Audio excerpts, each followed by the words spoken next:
Car crashes happen every day, but some are so disturbing that they leave people shocked for years. These are not just accidents. They are horrifying events with unsolved questions and tragic endings. In this video, we'll look at 5 more of the most disturbing car crash deaths of all time. Real stories that are unforgettable. On October 24, 2024, a devastating accident on Lakeshore Boulevard East in Toronto, Canada, claimed 4 lives. Jay Sisodia, Digvijay Patel, Neilraj Gohil, and his sister, Kataba Gohil, were traveling in a Tesla Model Y when the car lost control, crashed into a guardrail, and then slammed into a pillar at high speed. Moments later, the vehicle burst into flames. The fire spread rapidly, making it impossible for the passengers to escape. Tesla vehicles use lithium-ion batteries, which can ignite in severe crashes and are difficult to extinguish. To make matters worse, the car's electronic door system failed due to power loss, leaving the occupants trapped inside. Tesla cars do have a manual door release, but not everyone is familiar with how it works. In an emergency, finding and using it can be nearly impossible, especially when time is running out. In this case, the same doors designed for convenience and safety became a deadly obstacle. A 25-year-old woman sitting in the back seat managed to survive. She was still trapped when a passerby, Rick Harper, noticed the burning car. Harper, a Canada Post worker, quickly grabbed a metal pole and smashed the rear window. This allowed the woman to crawl out just in time. Harper later admitted he had no idea others were still inside. Thick smoke had filled the car, making it impossible to see. By the time he realized, the fire had spread too far, and there was nothing he could do. The 4 friends inside never had a chance to escape. Authorities are still investigating the exact cause of the crash. What is certain is that the driver lost control before hitting the guardrail and pillar. The impact was severe, and the fire erupted almost immediately. Tesla promotes its vehicles as some of the safest on the market. The Model Y includes features like automatic braking and stability control, but when the power system fails, these features become useless. In this accident, the high-tech design that was meant to protect passengers became a major hazard. This is not the first time Tesla's door mechanisms have failed during emergencies. In 2019, a man inside a Tesla Model S lost his life in a similar situation. The car caught fire, and its automatic door handles failed to deploy, preventing bystanders from helping him escape. Tesla's sleek, flush door handles and electronic locks rely on battery power. If the power is cut off after a crash, these features may stop working. Unless occupants know exactly how to use the manual release, they may find themselves trapped when they need to escape the most. Another major concern is Tesla's lithium-ion batteries. While they provide high performance, they can become extremely flammable in severe crashes. Once a fire starts, it spreads quickly and is difficult to control. Firefighters often need thousands of gallons of water to put out these types of fires. In this case, the flames spread so fast that even after Harper rescued the young woman, the vehicle was already too far gone to save the others. The fire left the victims with little to no time to react. The lone survivor, though physically safe, carries deep emotional scars. She lost 4 close friends in a crash that might have been preventable. Meanwhile, the families of Jay, Digvijay, Neilraj, and Kataba are left mourning their loss, searching for answers.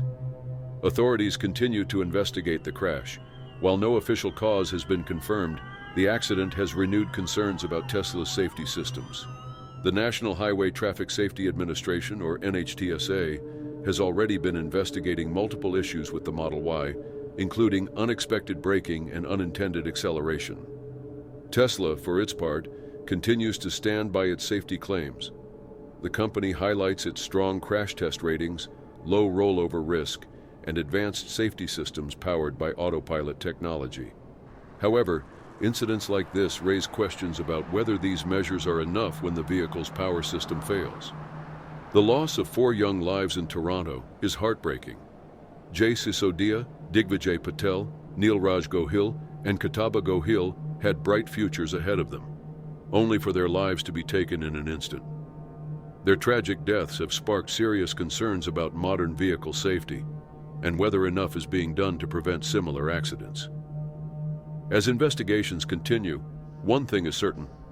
Car manufacturers must ensure that safety features work in all situations, not just under ideal conditions. Tesla's innovations have changed the automotive industry, but this accident shows that high-tech features can fail when they're needed the most. For now, the families grieve their loss and the lone survivor struggles to move forward. The crash leaves behind difficult questions. Will these safety issues be addressed, or will more lives be lost before real changes are made?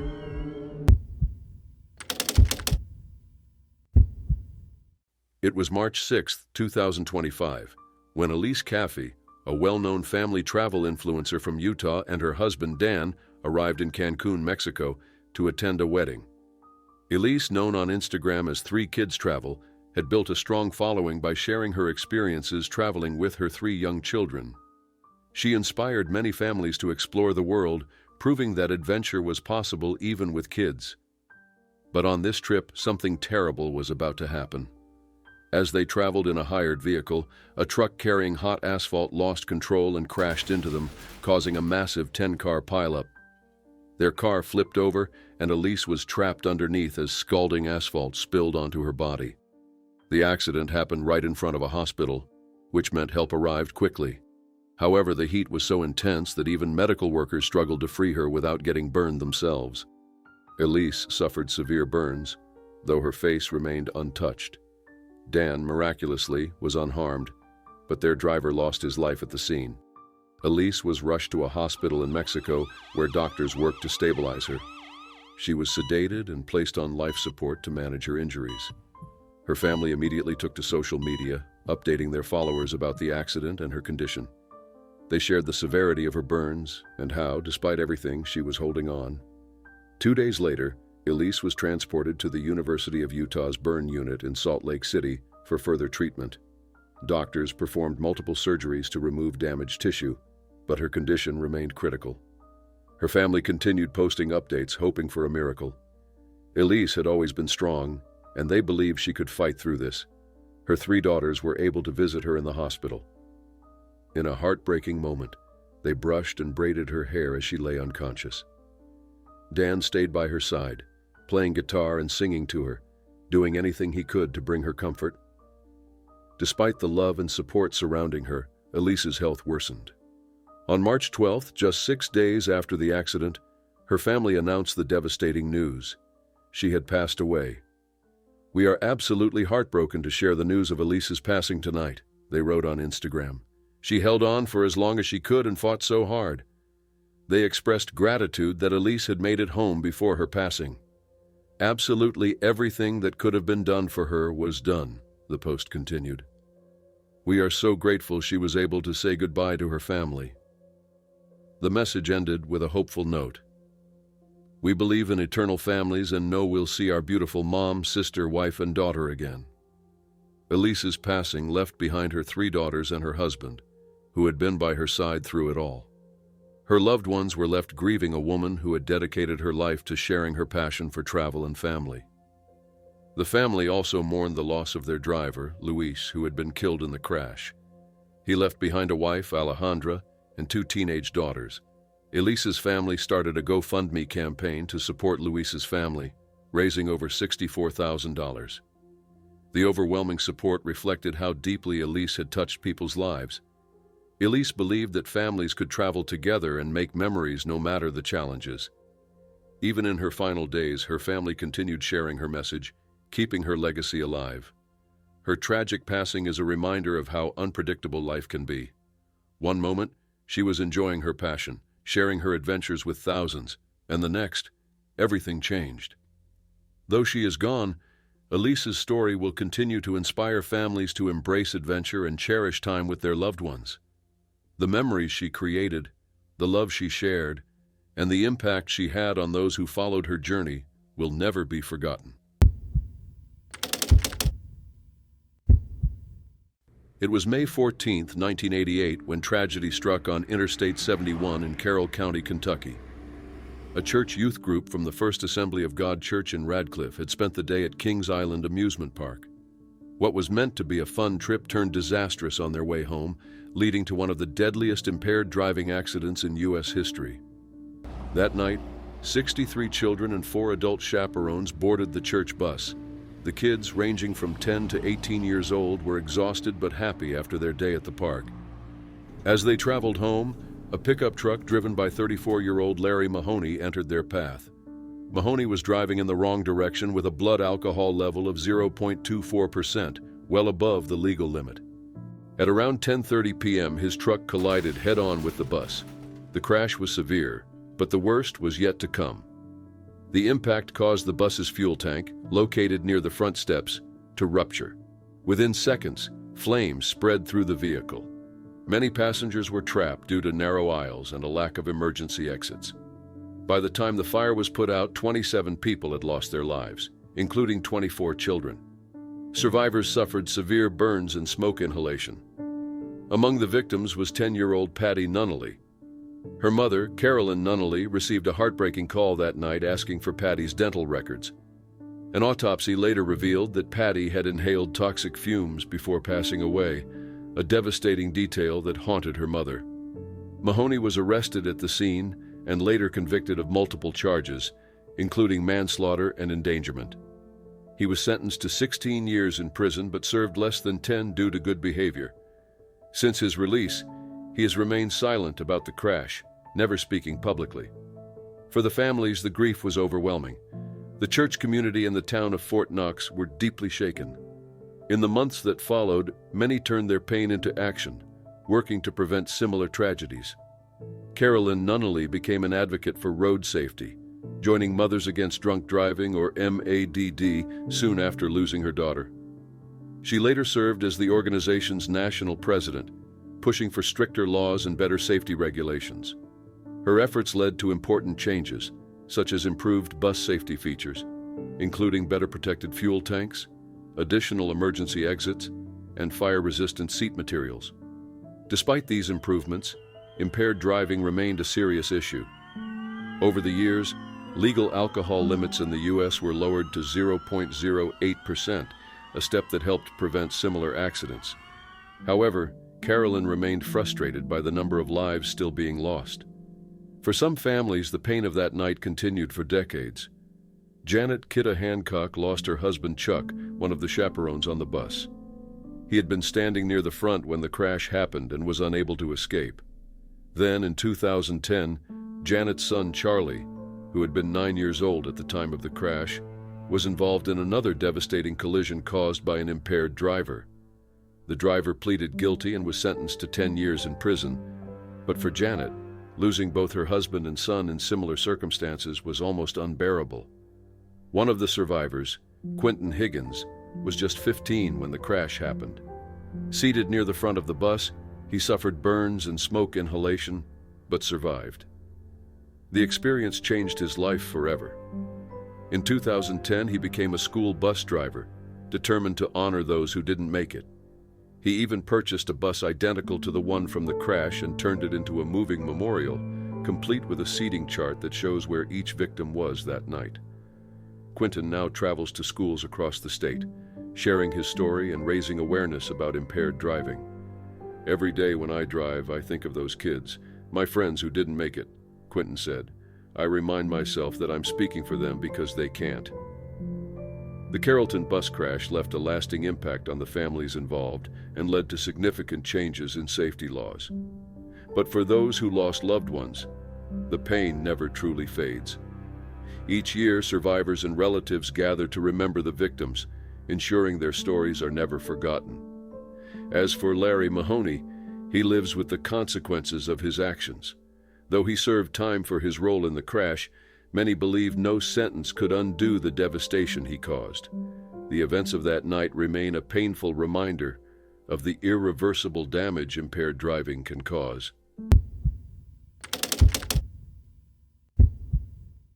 It was April 28, 2023, in Folly Beach, South Carolina. Samantha Miller, 34, had just married Arik Hutchinson, 36. Their wedding was a dream come true, surrounded by loved ones. After the reception, the newlyweds left in a golf cart, enjoying their first moments as husband and wife. Samantha, still in her wedding dress, smiled at Arik and said, "I don't want the night to end." Neither of them knew that tragedy was just moments away. As they rode through the quiet streets, Jamie Lee Komorowski, 25, was speeding toward them. She had spent the day drinking at several bars, consuming large amounts of alcohol. Witnesses later recalled seeing her stumbling and slurring her words, yet she continued to drink. By the time she got behind the wheel, her blood alcohol level was more than 3 times the legal limit. Komorowski was driving 65 miles per hour in a 25-mile-per-hour zone when she crashed into the golf cart. The impact was devastating. Arik was severely injured, suffering brain trauma, multiple broken bones, and facial fractures. Samantha tragically lost her life at the scene. The investigation revealed just how reckless Komorowski's actions had been. In the hours before the crash, she had visited multiple bars, drinking heavily. When questioned by police, she refused to take a field sobriety test and insisted she hadn't done anything wrong. However, her toxicology report showed otherwise. As Arik recovered in the hospital, he struggled with the unbearable loss of his wife. In court, he spoke through tears, recalling their final moments together. "I wish I'd seen it coming," he said. "I would have jumped off the golf cart so you would only have run me over." His words captured the depth of his grief. Komorowski was arrested and charged with multiple offenses, including reckless homicide and driving under the influence causing death and serious injury. In court, she admitted to her actions and expressed remorse, saying she would dedicate her life to helping others struggling with alcohol abuse. But for Samantha's loved ones, nothing could undo what had happened. Beyond the criminal charges, Arik filed a lawsuit against Komorowski and the bars that served her alcohol. He argued that the establishments had continued serving her despite clear signs of intoxication. The case raised questions about the responsibility of businesses in preventing such tragedies. Samantha's death deeply affected those who knew her. Her mother, Lisa Miller, addressed Komorowski in court, saying, "She didn't just take my child, she took all of us." The pain extended beyond the family. 2 of Arik's relatives, who had been in the golf cart that night, also suffered life-altering injuries. The once joyous celebration had turned into an unimaginable tragedy. Komorowski was sentenced to 25 years in prison. Despite her guilty plea, her legal team later appealed, arguing that the sentence was too harsh. They claimed media attention played a role in the severity of her punishment. However, the court upheld the ruling, emphasizing the devastating consequences of her choices. In the months following the crash, Arik remained determined to seek justice. Through his lawsuit, he hoped to hold not just Komorowski accountable, but also the bars that allowed her to drink excessively. His goal was to prevent another family from experiencing the same heartbreak. The tragedy of Samantha's wedding night was a painful reminder of the dangers of impaired driving. While Komorowski faced the legal consequences, Samantha's family and friends were left to mourn a life taken far too soon. Arik, though burdened by loss, continued to push for change, hoping that Samantha's story would serve as a lesson for others.